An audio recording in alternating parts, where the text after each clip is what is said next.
என்னை வந்து கம்யூனிகேஷனுக்காக தான் படிக்க அனுப்புனாங்க. அவர் என்னை சேலஞ்ச் பண்ணிட்டார். All the way you are coming to study just communication, two also missiology அப்படின்னாரு. At a time 2 subject.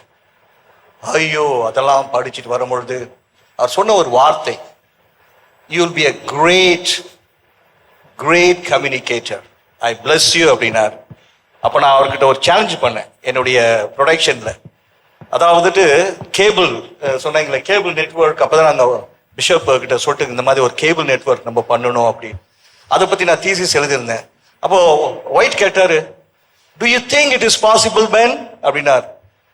I set S, because எங்க ஜனங்க சாப்பாடுக்கு இல்லைனாலும் சினிமா பார்க்கறதையும் டிவி பார்க்கறதையும் விட மாட்டாங்க.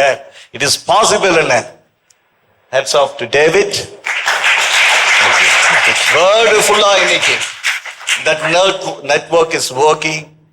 அண்ட் என்னுடைய ஒரே ஒரு சிந்தனை, என்னை அழைத்த கிருபாவாக இருக்கட்டும், என்னை அழைத்த ஜோவாக இருக்கட்டும், எனக்கு தன்னுடைய தீசிஸ் ஏதோ ஒரு அவார்ட் கொடுத்துட்டாங்க அந்த யூனிவர்சிட்டியில எழுதின அந்த சினாப்சிஸ்க்கு. இவ்வளவு பெரிய மனிதர், when you read this என்று அவருடைய அந்த சினாப்சிஸை கொடுத்தார். when you do your studies you have to do like that அப்படின்னு ஒரு இன்ஸ்பிரேஷன் கொடுத்தாரு. அது எப்பொழுதுமே என் உள்ளத்தின் ஆழத்தில் பதிந்திருக்கிறது. அதே மாதிரி கிருபாவும் ஒரு brotherly, Joe also brotherly, and we both brothers. ரொம்ப ஜாலியா இவர் கூட சேர்ந்து வேலை செய்வோம். இன்றைய நாளில் இங்க இருக்கும் ஒவ்வொரு அமைப்புகளையும் பார்க்கும் பொழுது என்னோடு பணி செய்த நண்பர்கள் இங்க வந்திருக்கிறாங்க. நீங்களாம் ஏஞ்சிருங்க பாருங்க, எவ்வளவு பேர் பாருங்க. அப்படி ஜஸ்ட் ப்ளீஸ்,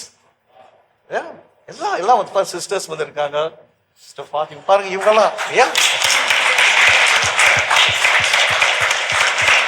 தேங்க்யூ. வத்திக்கான் சங்கம் சொல்கிறது, பொது நிலையினர் நாங்கள் செய்ய முடியாத பணியை செய்வார்கள், அதை நீங்கள் செய்து காட்டியிருக்கிறீர்கள்.